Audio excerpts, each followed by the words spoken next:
everyone, welcome back to where we left last time, and that was talking about Schmincke super granulating colors in depth. And to be precise, we have here the desert orange, volcano orange, forest olive, shire olive, desert green and forest blue. And you can hopefully see the separation that these colors have, so they're quite interesting. And I thought today we'll do a bit of a botanical illustration, and I'm just going to use my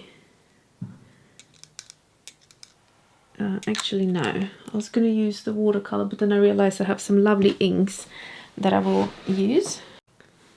So I pulled out my ancient copper. This is the Diamine inks. Absolutely love these inks. They are really quite special. So I'm just going to use my dip pen.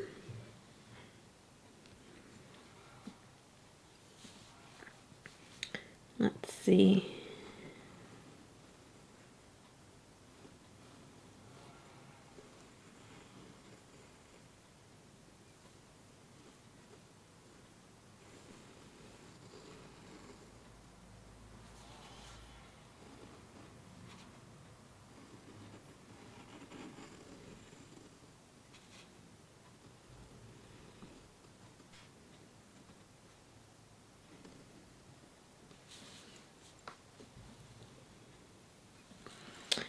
And let's say this is probably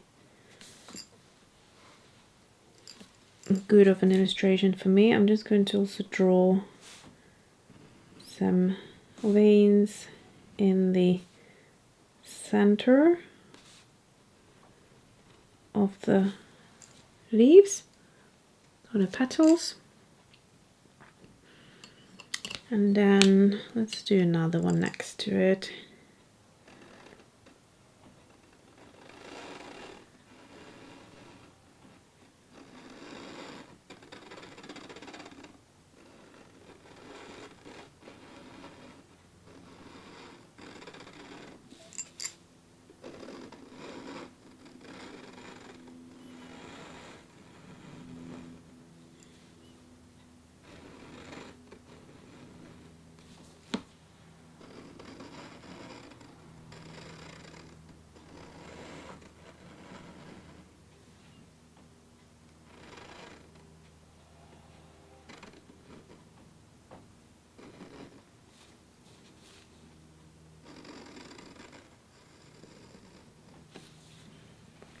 Okay, so I'll leave it at that as well.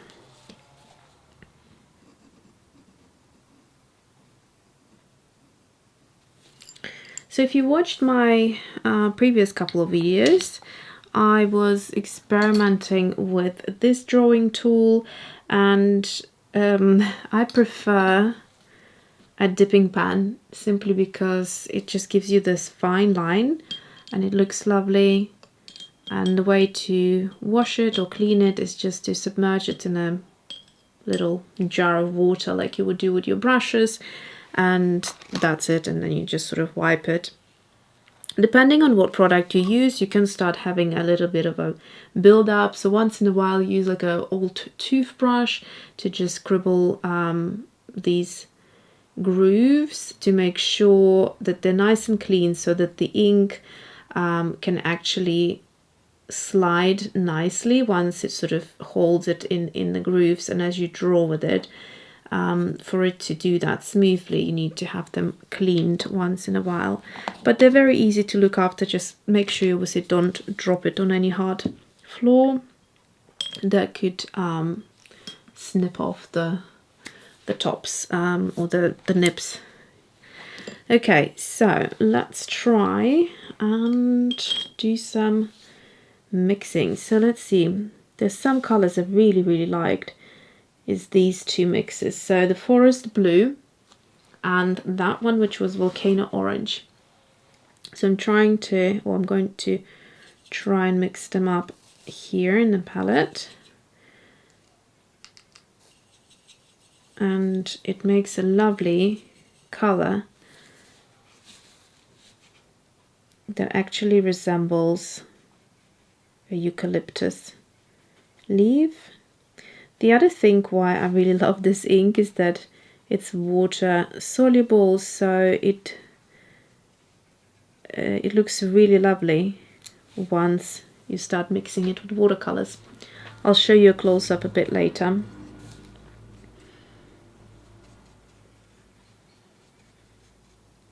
So my conclusion on these super granulating colors by Schmincke was that I thought they were very, very useful for mixing with them, because they make it so easy to create a very unusual, unique color that looks like it took you many, many colors to mix, but in fact you just use 2 of them, because they already have, most of them have 2, and some of them have 3 pigments already in them. So that means that you just use 2 colors and it makes it look so much more complex, like you really spend a lot of time mixing these gorgeous colors, but in fact it's an easy job. So for that sort of a thing, you know, they're quite useful.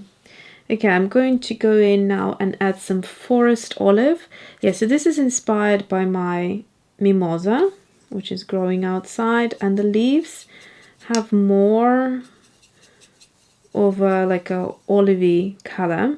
So I'm just going to mix up a few of these colors together like so to get to that right color. So I think about here. Also make sure you use loads of water with these colors, super granulating, because then you will see the pigment separation the best.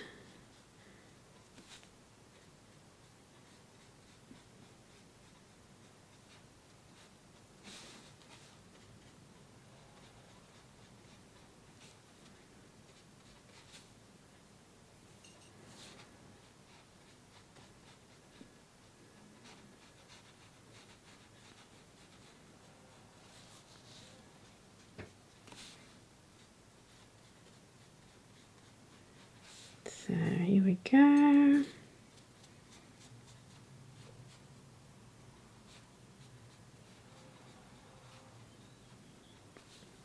Almost there.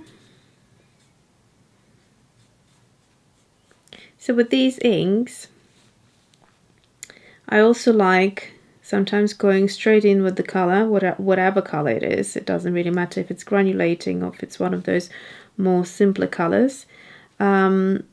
And just mix it with the lines of the ink, because that will flow into the watercolor and it will create a new effect. And I will show you that in a second. So they're still a little bit wet, but you will see how the ink is moving into the watercolor, hopefully. So I hope you can see it right here.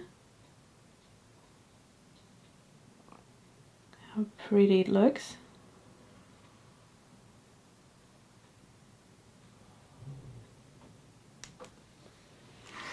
So that's something you could try, working with inks that are interesting and beautiful to begin with. So I mean, not just your black inks, but obviously colored inks, and then combining them with your watercolors. So that's that. And let's see what else we could do. So I'll try some of these mixes here. I quite like this one, quite earthy, from the previous video. I'll try to link it up here somewhere for you if you haven't seen this part and like to go back and watch it first. Okay, so I'll wait for these to dry first, and then we'll carry on with a couple of more botanical illustrations.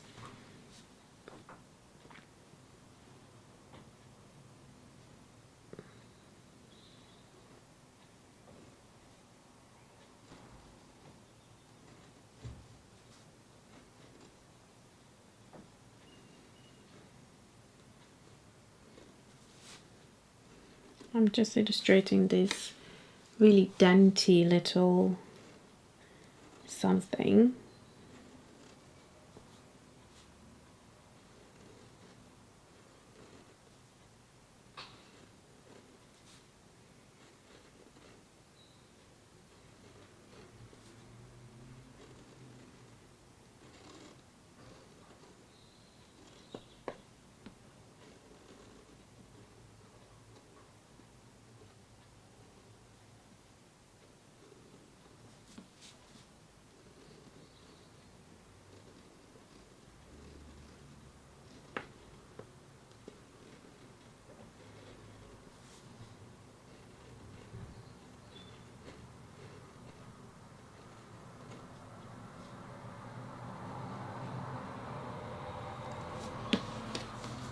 So something like that.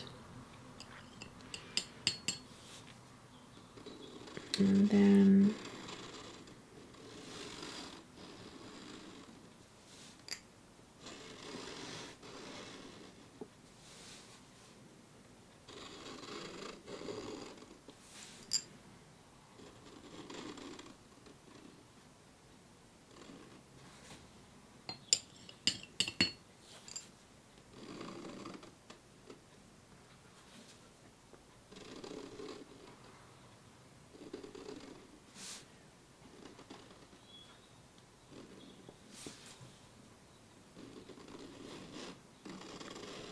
botanical illustrations are more interesting, I find, when you start playing with overlayering petals and slightly complicating it. Working with the shapes and creating a pattern in a way.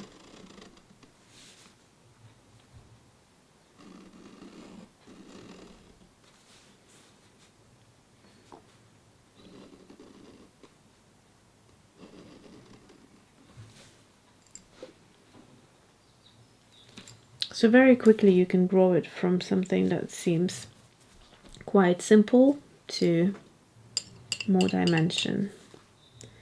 I'm going to go ahead and draw these lines.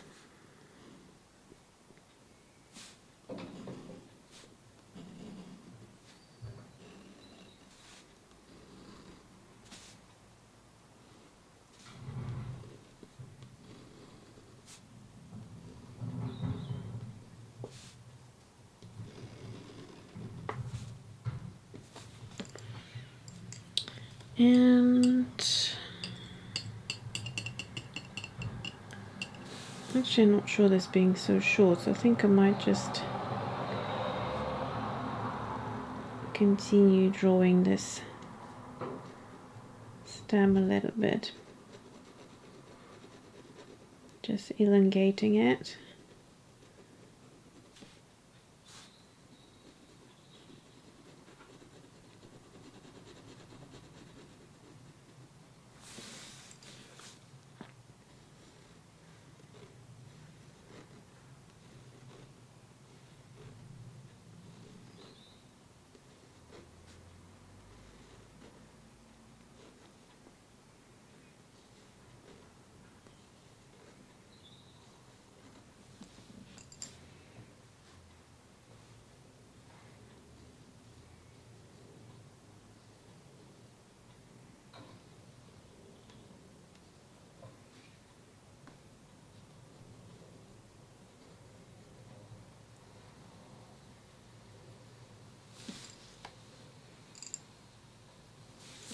So I think I'll leave that one there. And one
Okay, so let's leave it at that.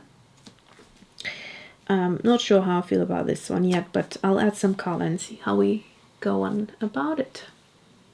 So to create these mixes, I have used Schmincke Chromium Oxide Green and Schmincke Transparent Yellow. And I quite like sort of these colors on this end. And I've got them to here, and I'll try to mix them up.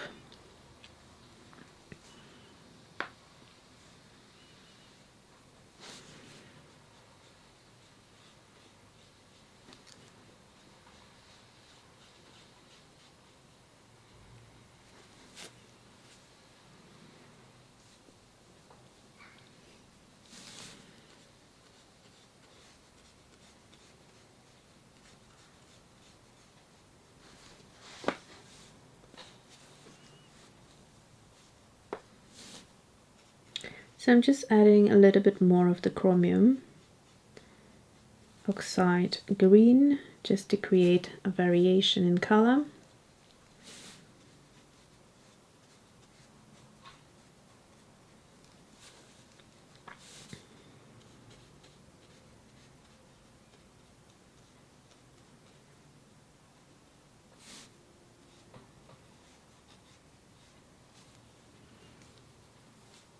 Also, because of the ink that's already there, the color is similar to like a burnt sienna, and so it's adding extra bit of that earthy kind of tone, and I personally really like the look of it. It's sort of like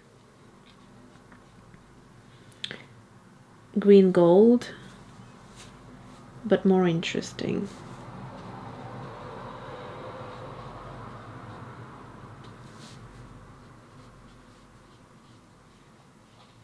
It would be good, of course, to wait a little bit with the petals or the leaves next to each other so they don't flow, but I don't have the patience today, so I'm just going to go like that. Okay, and then let's see, I've got a touch of this color, some sort of something here.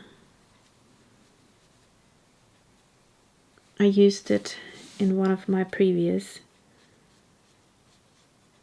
illustrations, and I'm going to use it now.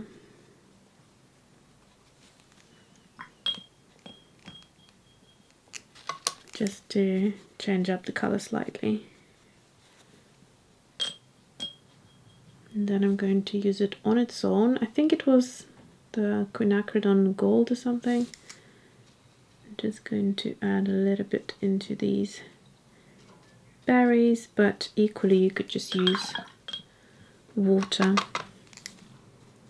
and get the ink to flow.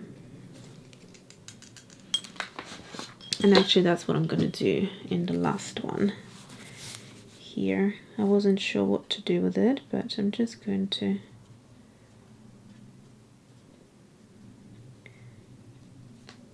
add a little bit of water into these petals or berries. I haven't decided what they are.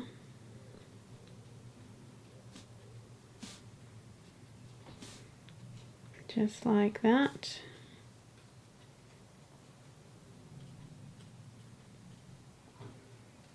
That's a nicely meditative state of mind when you're doing these little areas, and there's loads of them. And I'm really not sure about this, so I think I might just add a bit of water to it.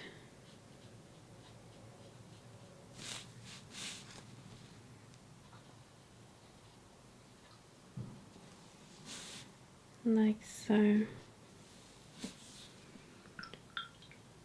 Okay, And in fact, let's see what happens if we take most water out and just create these softer areas. I think that I'm a bit happier with. So that we kind of still keep some of the details, but also create this softer look. Yeah, that looks much better.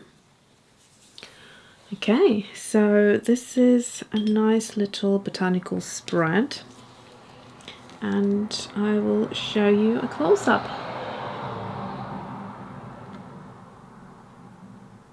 So hopefully you can see how the ink is coming through nicely.